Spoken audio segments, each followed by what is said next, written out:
How do you feel about it? What is your takeaway? To be honest with you, I don't feel any way about it.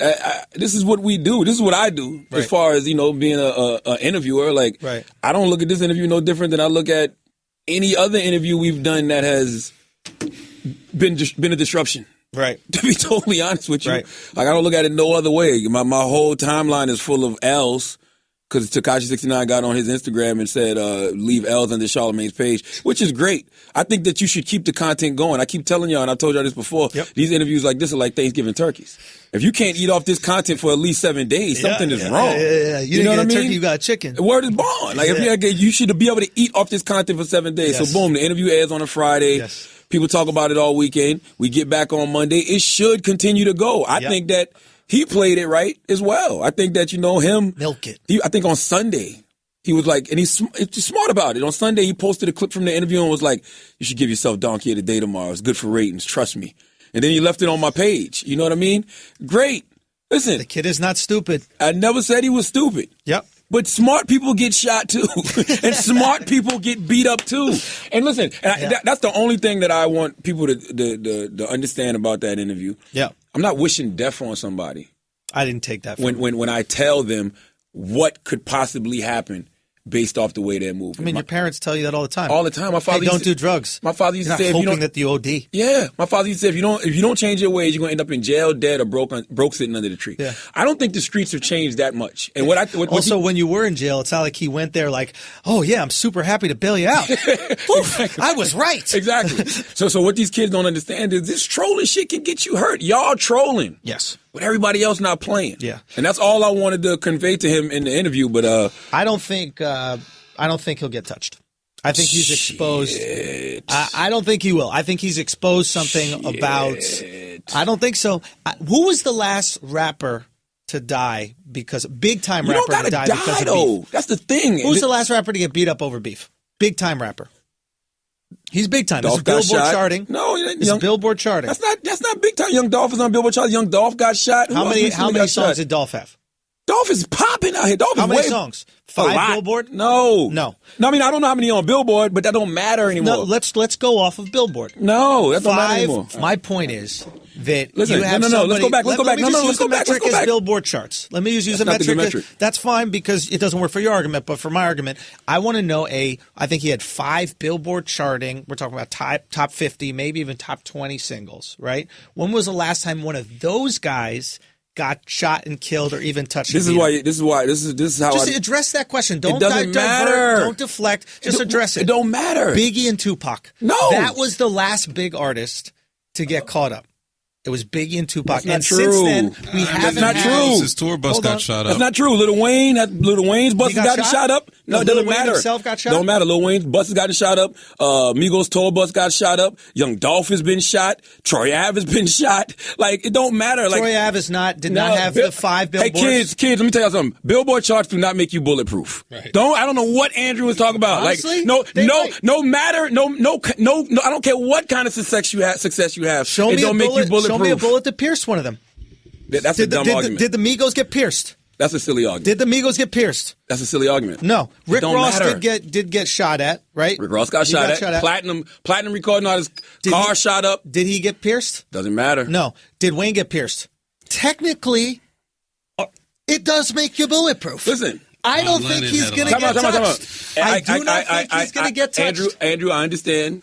You're a comedian. But when it comes to shit like this, I can't even play with it. And the reason I can't play with it because I've seen too many motherfuckers fucked up behind it. You know what I mean? This situation is very Taxstone-ish in a way. Salute to my guy Taxstone. Mm-hmm. And that's another comment I keep seeing people say, you never talk to Taxstone like that. I talk to Taxstone like that all the time. Like, all the time. Everybody in this room can attest to it. If you go back and listen to some podcasts, you'll actually hear me saying it here on this show as well. Absolutely. All the time, I would tell them the exact same thing. You can't invite that kind of energy into your life. Sure. Stop it. Like you're in another space now. I said that shit all the time. I don't think that Tekashi is going to put himself in the same situations as Tax. Tax, for better or for worse, was really about that life. Tax would have went on stage at that World Star show. That's what Tax would have done. I don't think you realizing that they come into where Tekashi at. Where he at? Shows. You understand? This is the worst thing about beef when you're a rapper. Yeah. You got to perform. You got to perform. You got to do a show. It's like being a surfer and being afraid of sharks. Bro, you can go. You know what I mean? Listen, like the sharks are there. You got to go to their home. You can go online right now and see his tour schedule. He in Philly coming up. Then he's in some other spot in New York. You got to perform. But the difference is, and when he said one thing that stuck with me in an interview, he goes, I'm represented by WME. WME is the biggest agency in the world. Some people say it's CAA, but they go back and forth. WME, if they're doing his touring and his shows, can make it so that he's safe. Was Drake safe in Philly? Yes. Tekashi gonna be safe in Philly too. Performing at the Wells Fargo Center and performing at some club or wherever he's at. I don't know where he's at, son, but it's a big difference. Hey man, I'm telling you, I think WME will make it happen. If it looks like it's not, this is my personal. I've seen bigger rappers shot. Who? Pac, Big. The last, like I said, those were the last ones. It stopped after that. Those weren't the last ones, man. Like famous last words in the streets. I tell y'all this. Anybody can. I can't be touched. As soon as you start feeling like you bulletproof, and can't nobody touch you, that's when it happens. I'm sorry. Presidents get got. Presidents of the United States of America get got. When was the last president to get got? It don't matter. It do. It don't matter. Because they not getting got no more, son. Hey, man. They not getting got. You tell me the last one that got got. It don't matter. They're not getting got no more. All right. Hey. Who was the last one? All I'm telling y'all is... So you don't think some of these racist motherfuckers didn't want Obama out? They weren't about that life? All I'm telling y'all is this guy is far from the president. All right? He's just a young man. That's just my opinion. He's just a young man with some songs on Billboard that does not keep you bulletproof. I wish the best for that man. That prayer was genuine. That was an authentic prayer from Brian Houston, the Hill song. Yeah. I wish the best for that man because I've seen this one too many times. Like, this is a rerun. This is like I gave Donkey today to this dude in the Bronx named Saul, right? Saul got a settlement from a car accident. Yeah. $96,000 he won, right? 30 years old. Now, if you had $96,000 in cash from a settlement, what would you do? Order Uber. You'd go put it up. You put it in the bank or something, right? Yeah. Not Saul. What'd he do? Saul went and got him a little hotel in the Bronx. Okay. All right? Got him a hotel in the Bronx and 3 prostitutes with $96,000 in cash. What do you think happened to Saul? He got robbed. Exactly. The streets are still the fucking streets. His name is Saul? Saul. Jewish Saul. I don't know if he's Jewish. I don't think he was Jewish. S-A-U-L. No, his last name was like Belagara or something like that. Yeah. So, all I'm saying is there's certain laws of nature that apply, and I just don't see them changing that much. I'm sorry. Right. I could be wrong. And yo, by the way, I want to be wrong. I just disagree with you. I think it's going to be a lot more for entertainment. I will say one thing that I noticed. Everybody not playing. He's entertaining. He's entertaining his ass off. His fans love it and everything. But then soon as some bullshit happens, oh, that was fucked up, Charlamagne. You caused this by speaking it on. Well, oh, that's fucked. See, that's what I didn't like about this situation. Is that this situation brought out, like, Tekashi's getting a lot of dick riding from dudes that are just anti-Charlamagne. That's fine. No, I didn't say it's bad. Yeah. I didn't say it's not fine. But I do think that it's more anti-Charlamagne people than it is pro-Tekashi people, right? Because the enemy of your enemy is your friend. Absolutely. So when they see somebody who gets the better of you in an interview, all of a sudden it's, Charlamagne took the L, this, that, the other, Charlamagne doing whatever. I'm just trying to figure out what is get the better of me in an interview. Well, here's the funny thing about the interview, right? Is that Tekashi talked about clout chasers, right? People that are going at him for clout, right? Like these gangbangers, these rappers, these kind of people are just using his name for clout. People that are shitting on you are doing the same thing. Of course. Everybody's clout chasing. Absolutely. It's constant clout chasing. Absolutely. So you can't reward one guy for calling it out and then be the exact thing that he's calling Everybody out. wants the attention. Of course. Everybody wants the likes. Everybody wants the retweets. Everybody wants the views. You're supposed to eat off of Thanksgiving turkey. Eat it, get it. Here's what I felt, and I watched the whole interview. I felt like all three of you were unprepared. My game plan going into the interview was to simply tell this young man, if you don't change your ways, you're gonna end up in a bad situation. That's fair. I didn't have any other game plan. I don't know what you mean unprepared. That's fair. When I say unprepared, is you guys were basically throwing headlines at him, but you didn't have any substance to back it up. No, it was basically like a Twitter argument. No, we had substance to back it up. It's just that he was lying. And so, but you didn't have enough proof to prove he was lying. I don't have to prove. Listen, it's up to you. I saw Akademics say something, right? And I know it's hard for Akademics to be biased when it comes to Tekashi69. Why? Because they bathed together? Tekashi69 took him to the Dominican Republic to get his body done. That's what you do to your bitches, right? So that's what he did with that, right? So I saw So I saw Ak say that Tekashi spun me, but it was a lot of holes in Tekashi's argument. Okay. So that's it. Like I'm not going to try to prove that you're lying. Like you can't like the burden of proof is on you though. I don't know what else. I don't know what else to say. If you don't prove that he's lying, then you just look like you got exposed for not doing research. Listen, the guy told me that I know somebody I don't know. Right. Which was Scum Gang. I can't prove that I don't know these people other than to say I don't know them. Like this, right. I don't know what else to say. Right. I want to salute Akademics for actually doing a video and telling how that whole situation clarifying went down. Yeah, and what he said was accurate. Like, somebody I know from LA, a dude named KD, called me, and KD was like, yo, it's these guys called the Scum Gang. He was like, Tekashi69? I said, not really. I've heard his name. Right. He was like, yo, he used to run with this group called the Scum Gang. They want to holler at you. They got all this information on him. I said, yo, call Akademics with that shit, bro.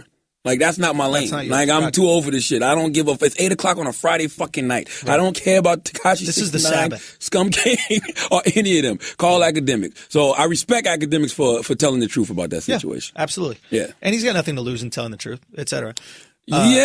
Academics. Everybody has something to lose in telling the truth. Academics. Especially if you built something on a lie or you built something on a farce. I just don't think acted. And I feel like if you guys were more researched, like one thing I've learned from doing stuff with you, right, is that I need to come here, and it's something I'm really grateful for you. I'm grateful for you for. I don't know how to speak English, but it's if I don't come with like facts and research behind my shit, you could smoke me. So what are the facts? What are the facts in the Tekashi case? That's what you didn't have. They are. You were like, you're a pedophile, and he's like, well, no. I asked him. I said, are you a registered sex offender? By the way, that's the only thing he said in the interview that made total sense to me. And people was giving him flack for that. I actually thought what he said in that case was super accurate. Reasonable. Young kid, slept with a girl, didn't know what her age was, didn't have any money, couldn't afford a lawyer. Yeah.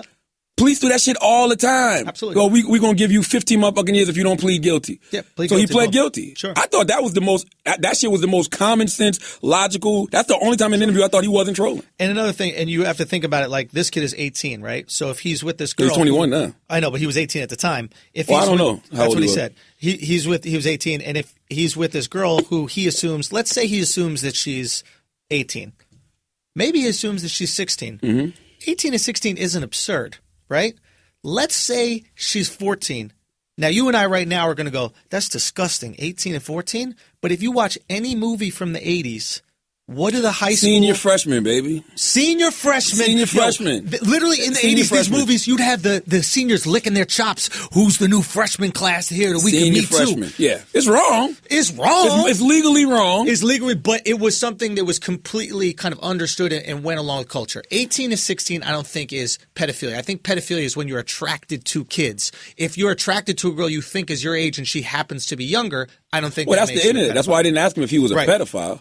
I said, are you a registered sex offender? Right. And he had a good answer for that. He said, no, I'm not. Right. He said, no, I'm not. You can look it up. It's online. Right. And then I said, well, you did plead guilty to 3 counts or whatever. And he was like, yeah. And then he explained why he pled guilty, which I thought was super accurate. Like, I'm like, and that happens all the time. By the way, the whole Khalif Browder situation was based on that. Really? This guy didn't have money for a lawyer. Right. So he had a public defender. So they made him plead to something that he didn't even do. Right. You know what I mean? Just because he was like, damn, I don't want to get 10 years or whatever it was. Yeah. So I thought that was super accurate. Yeah. But other than that, yes, Tekashi has had shows canceled. So that was the other thing. That was the other thing, right? He said it was only 2 shows. He said it was 1. He said it was 2. Well, he said it was 2. He said it was 1. Like, I got paid and he showed up for to the other one, which I told him, I was like, well, you said you showed up to the other one. Yeah. We don't know if you showed up or not. Right, but you didn't have the facts to prove he didn't. He don't have the facts to prove that he did. He said, do you want me to call Jay? And you were like, nah, that's good. Well, Jay's going to talk. All I'm saying is, salute to my guy Jay from World Star. He's gonna speak. Okay, so here's the thing. He's gonna speak. So here's the thing. If you had that conversation with Jay, I know you. You're a fucking research nuanced dude. Okay. The next time Tekashi comes back to the Breakfast Club, it's going to be a different situation. No, it's not. You say it's not, but I know you. It's not. Son, I know you. This is the thing. Me and Tekashi weren't having a debate. That's what everybody feels. I'm not debating Tekashi. Right. I was literally, the whole interview, I had one game plan. Right. Bruh, if you don't stop doing what you're doing, this shit going to end bad. And you kept the same energy with that. All I'm saying is everything, the allegations that you put on him, if you had more research and had done more stuff, you would have been able to refute his responses, which were very calculated and good. He's media trained. The motherfucker's media trained. They weren't. I mean, listen, no. You can't deny that. No. Fam. No. If you say, if put it like this, right? He did something. No. You can't corner somebody. Right? Because I wasn't trying to corner him, but you can't corner somebody who's willing to say anything to get away from you. But now your premise is that he's lying about everything. So the burden of proof is on you. No. You have to prove a lie. No, if I tell you, if I ask you about your past gang affiliation, you say you used to be a Crip. Yeah. And you say, well, I used to wear the colors, but I never. He said, I never claimed the set. He said, who'd I Crip under? He said, so I said, you used to wear blue. He was like, yeah, but I never claimed the set. So I said, you false flagging. He said, no, because I never claimed it. That's like saying that's not even nothing to even argue. That seems logical to you. But no, that's not logical. No. That's what that's one of those things when you read the 48 Laws of Power. It says, seems illogical. It says let public opinion hang people at times, right? Because anybody with any common sense, when they hear that, they're like, what is he talking about? Sure, but then if you watch one of his videos, and I sent you the video because I looked that up and I started to watch his videos, right? And we can get into that whole thing later. But this guy's got us talking about him for 20 minutes. He's great. But it's good though because it's about us. So it's about us. Keep going to YouTube and watching the Tekashi69 video on Breakfast Club. YouTube page, please. We'll get to that in a second. Yeah. But the point is, in one of the videos, he has Bloods and Crips together. And he even said on the interview, I think my neighborhood is Blood and Crip. It's not the West Coast idea you can't be of both. Bloods and Crips. You can't be a Clipper and a Laker. I'm not saying you can be both. I'm saying it makes sense. Look, it doesn't make sense. Unless you have proof. No, you're not from, that's what I'm talking about, Andrew. You're not from this world. Yeah. So it makes zero sense. That's the reason they was clowning him in the first place. Right. You used to be a Crip. Yeah. Now you're a Blood. Right. But when asked about it, you say, no, I was never a Crip. I just used to wear the colors. I never claimed the set. Huh? Yeah. So then I would ask for him to elaborate on that. No, only thing I had to say to him was, so that's false flagging. And he said, no, because I never claimed the set. Boom, move on. I know. I fair enough. Okay. Maybe that round was even. But I thought that in terms of the fight, he won the decision. And I thought it was Floyd-like in the way that he didn't bully you guys at all. He just had good responses to everything that you threw at him. And if that's how you feel, saying great. Did he? But you're the only one that feels that way. That's not true. I've never met a person that didn't feel that way besides you. What are you talking about? I think these interviews are, first of all, who walked out of the interview like, yo, Breakfast Club washed that kid. It wasn't about washing. See, this is the problem with everybody in their mentality. Yeah. It wasn't about washing. I wasn't trying to, maybe he came in there with that energy. Like, yo, I want to go toe to toe with Charlamagne. I wasn't going toe to toe with you. My first question, I don't even think that my first question to him was, why are you bringing all these problems on yourself? Yeah. So if you feel like Tekashi got the better of the interview, cool. I hope Tekashi gets the better of his life. I hope Tekashi proves me totally wrong. I saw the video he did where he was passing out money in the Dominican Republic. Whether he said on camera or not, yo, I get what you saying, Charlamagne. I hope what I said to him got to him. I hope it got to his team. Yeah. And I hope that we see a change in behavior. Because if not, it's not going to end well for that young man. And guess what? I don't want to win. Put it like this. I don't want to win this argument. Right. I don't want him to get shot. Yeah, absolutely. I don't want him to get fucked up, killed, and everybody see Charlamagne was right. Yeah. I want him to take in what I said. Yeah. And move differently. That's it. Yeah. That's the only thing I took from it. So if everybody wants to say, yo, Charlamagne took the L, he got the better interview, great. Let's hope he gets the better of his life. Absolutely. That's honestly what I hope for. Yeah, I mean, that's it. Look, the ultimate win is that the Breakfast Club has a viral video that is an hour long. Bro, Frederick, I've been sitting. This is the ultimate. This is what people are talking about. I've been sitting online. I've been sitting in interviews where Frederick has called me pussy and a bitch ass nigga. Sure. Beanie Siegel's called me pussy and a bitch ass nigga. Yeah. Birdman comes in there with 6 motherfuckers. Do you think I care about?